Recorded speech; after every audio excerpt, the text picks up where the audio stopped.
17 വരെയുള്ള വാക്യങ്ങൾ.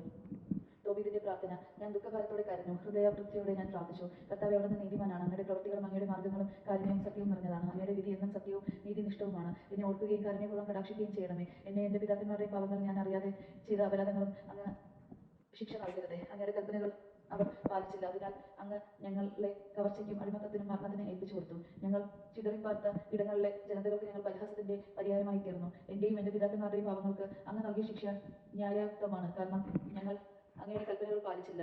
ഞങ്ങൾ അങ്ങയുടെ മുമ്പിൽ സത്യസന്ധരായി വർത്തിച്ചുമില്ല.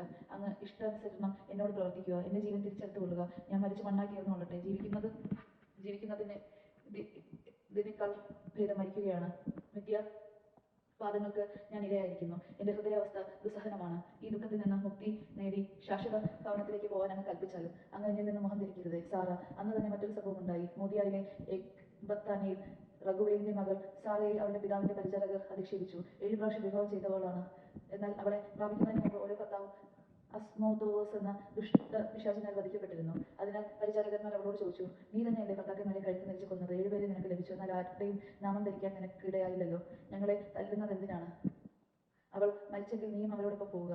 നിന്റെ മകനെയോ മകളെയോ കാണാൻ ഞങ്ങൾക്ക് ഇടവരാതിരിക്കട്ടെ. ഇതെല്ലാം കേട്ടുണ്ടായ ദുഃഖത്തിന്റെ ആധിക്യത്താൽ തൂങ്ങി മരിച്ചു കളയാമെന്ന് പോലും അവൾക്ക് തോന്നിപ്പോയി. എങ്കിലും അവൾ പുനർവിചിന്തനം ചെയ്തു. ഞാൻ പിതാവിന്റെ ഏക മകളാണ്. ഞാൻ ഇങ്ങനെ ചെയ്താൽ അവന് അപമാനമായിരിക്കാം. വൃദ്ധനായ എന്റെ പിതാവ് വേദന കൊണ്ട് മരിക്കും. അവൾ കിടിവാതിലിന്റെ അടുത്ത് വന്ന് പ്രാർത്ഥിച്ചു. എന്റെ ദൈവമായ കർത്താവേ, അങ്ങ് വാഴ്ത്തപ്പെടട്ടെ. പരിശുദ്ധവും സമ്പൂജ്യവുമായ അങ്ങയുടെ നാമം എന്നെന്നും സ്തുതിക്കപ്പെടട്ടെ. എല്ലാ സൃഷ്ടികളും അവിടുത്തെ എന്നെന്നും വാഴ്ത്തട്ടെ. എന്റെ ദൃഷ്ടികളും മുഖവും അങ്ങയുടെ നേരെ തിരിഞ്ഞിരിക്കുന്നു. എന്നെ ഭൂമിയിൽ നിന്ന് മോചിപ്പിക്കണമേ. ഞാൻ ഇനി അധിക്ഷേപങ്ങൾ കേൾക്കാൻ ഇടവരാതിരിക്കട്ടെ. കർത്താവേ, ഞാൻ പുരുഷന്മാരുമായി പാപം ചെയ്തിട്ടില്ലെന്ന് അവിടത്തേക്ക് അറിയാമല്ലോ. ഈ പ്രവാസത്തിൽ എന്റെയോ പിതാവിന്റെയോ പേരിന് ഞാൻ കളങ്കം വരുത്തിയിട്ടില്ല. പിതാവിന്റെ ഏകജാതയാണ് ഞാൻ. അവകാശിയായി അവന് വേറെ മക്കളില്ല. എനിക്ക് ഭർത്താവാകാൻ അവന് ഉറ്റവനോ ഉടയവനോ മകനോ ഇല്ല. എന്റെ 7 ഭർത്താക്കന്മാർ മരിച്ചു. ഇനി ഞാൻ എന്തിനു ജീവിക്കണം? ഞാൻ ജീവിക്കണമെന്ന് അവിടുത്തെ ഹിതമെങ്കിൽ എന്നെ കാരുണ്യപൂർവ്വം കടാക്ഷിക്കണമേ. ഇനി അധിക്ഷേപങ്ങൾ കേൾക്കാൻ ഇടവരാത്ത വിധം എനിക്ക് മാന്യത നൽകണമേ.